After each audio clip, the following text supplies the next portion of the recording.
When you understand that you are dealing with a pathological narcissist, you understand that these people want total control of your soul.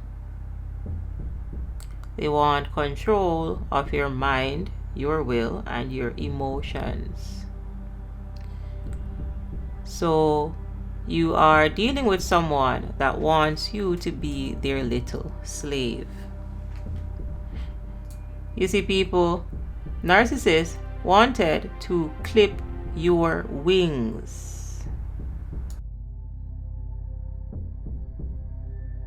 Do you know how valuable angel wings are?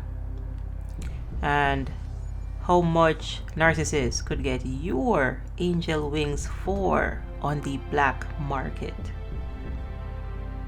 in the underworld, when they can control you? Because narcissists want control.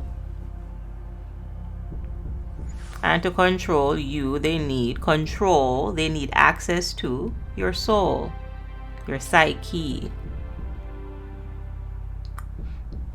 your mind, your will, and your emotions. That is how they infect you.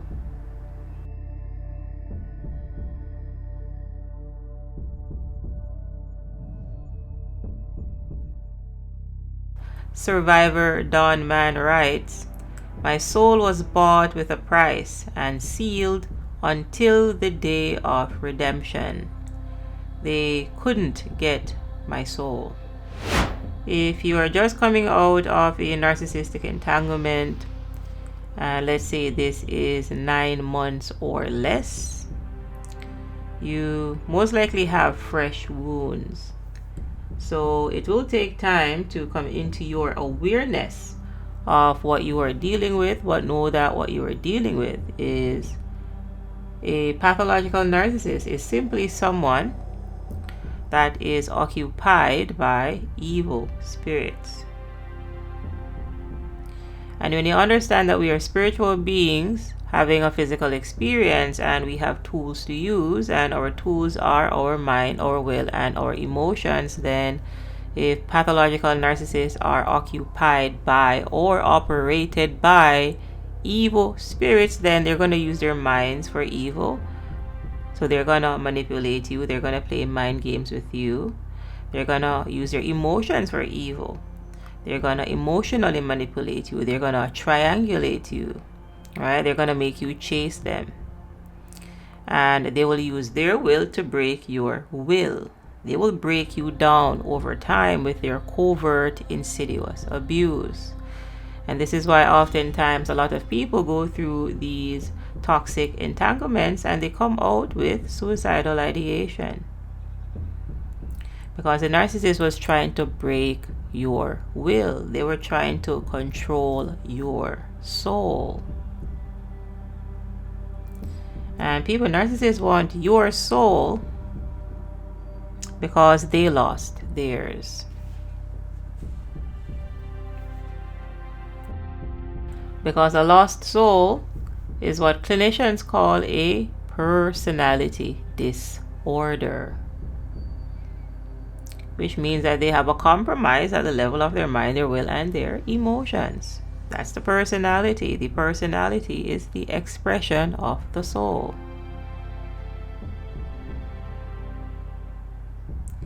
And narcissist people lost their souls because they made a deal with the devil. Because when narcissists use their mind, they take the low road.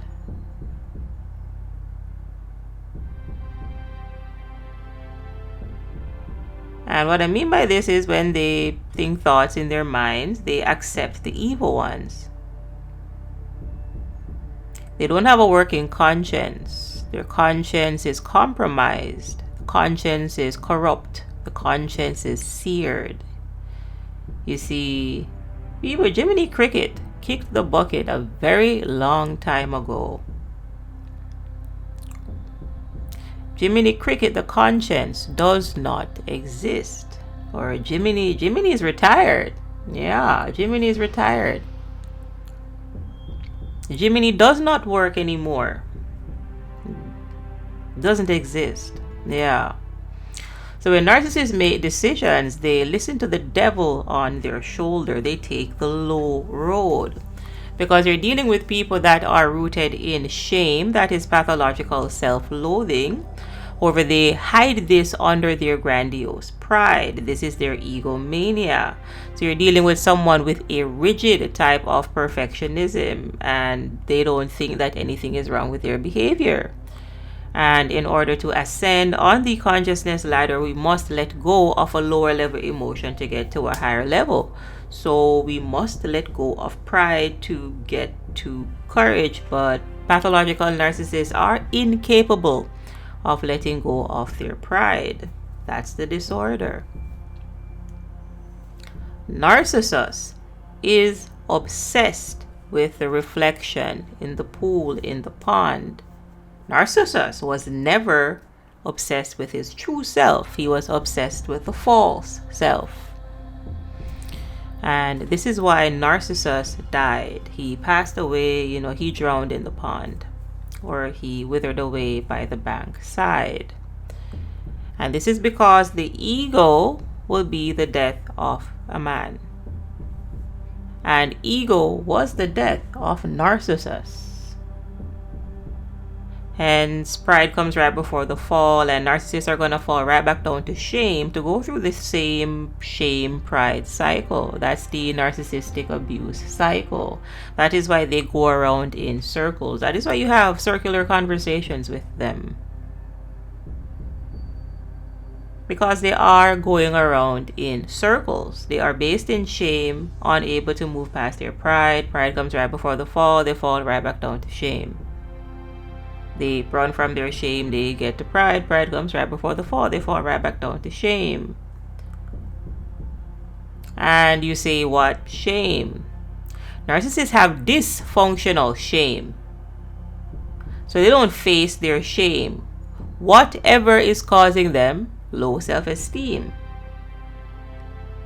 The traumas that they went through in childhood, neglect, abandonment, abuse, the torture, whatever they went through. So the disorder is that they don't face the shame. They run from the shame. So they sweep that under the rug. It is not addressed. And when they get to pride, they feel better, because pride feels better than shame. But the pride is also dysfunctional, because you need to let go of pride to get to courage, to feel better. Because the higher you go, the better you feel. Because we are here to ascend. We are here to grow, to reach our highest potential.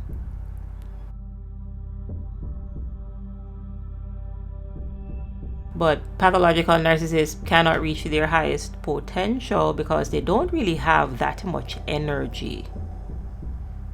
They are stuck on like 1% or 5% when your phone needs to be plugged in, you see. They don't have enough energy. Because what happened is narcissists abandon themselves, so they don't face the shame. They run from the shame to get to ego, the dysfunctional pride, the egomania, the grandiosity, which is false confidence.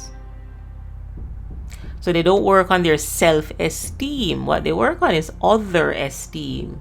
Getting esteem from other people. Getting supply from other people. And this is why every single day a pathological narcissist wakes up, they need to find supply. They need energy to feed the ego because they dissociated. They abandoned themselves for the ego. That's the disorder. They run from the shame, they get to pride. But they cannot let go of their pride because Narcissus is obsessed with the false self. And Smeagol wants the ring. And Smeagol will not give up the ring for you, similarly to how Narcissus will not let go of that reflection in the pool, in the pond, for anyone. That's the disorder. So pride comes right before destruction. Pride comes right before the fall. They fall right back down to shame, to go through another shame pride cycle, drifting deeper and deeper and deeper into the sunken place, losing their souls, losing their light. Because you are dealing with someone that is in a permanent state of dissociation because they keep identifying with the ego. Hence, you're dealing with someone that cannot self-reflect, because in order to self-reflect, we need a self. Narcissists do not have a true self. They have a false self. That's the disorder. A false self cannot self-reflect. What a false self does is it projects. It projects what is inside of the narcissist. What is inside of the narcissist is a whole bunch of darkness, lies, connivery, drama, chaos. Because you are dealing with someone that is stuck in their lower ego. They are stuck in victim abuser consciousness, which means that any relationship that you get into with a pathological narcissist will be a victim abuser type 1. Because they are running from their shame and they cannot let go of their pride, so pride comes right before the fall and they fall right back down to shame. And this is a type of insanity. It is a type of functional lunacy. So you are dealing with a functional lunatic. Because insanity is doing the same thing over and over and over again, expecting different results. They cannot self-reflect because they don't have a self. We are spirit governing a body with access to tools. Pathological narcissists dissociated. They abandoned spirit. Hence their soul collapsed. Hence they lost access to their tools. Because if you abandon spirit, you lose the mind, you lose the will, and you lose control of your emotions. That's the disorder. So someone that has lost their soul, by default, also wants you to lose your soul. Because that is all they know. And misery loves company. Hence, pathological narcissists will drag you to hell because hell is where they reside. Every single day, they wake up in a state of self-loathing. And they hide this behind a mask that is the grandiose pride, which is false confidence. And they cannot reach the light because they cannot ascend, because they are stuck in their ego, unable to have an ego death. And since they are unable to have an ego death, they cannot spiritually awaken. Hence they are forever asleep. You are dealing with the walking dead. Who are the dead? The dead are the people that don't grow. Pathological narcissism is regressive. This is why oftentimes on the channel you hear me state that they age like milk. They do not age like wine. They do not get better with time. Somebody that is in a state of suffering must inflict that suffering on you. Suffering is what they have to give. If you squeeze an orange, you get orange juice. If you squeeze a grape, you get grape juice. And if you squeeze a pathological narcissist, what you're going to get are various types of neglect and abuse, because they exist in victim abuser consciousness. And that is the quick message for today, kind folks. As always, ensure that you are liking these videos. Ensure that you are subscribed for more empowering content and for live coaching services, courses, and other resources. Go ahead and check out the NarcDojo.com website. That is NarcDojo.com. Thank you for watching. Thank you for listening. Sheik is the name. I'll see you in the next video.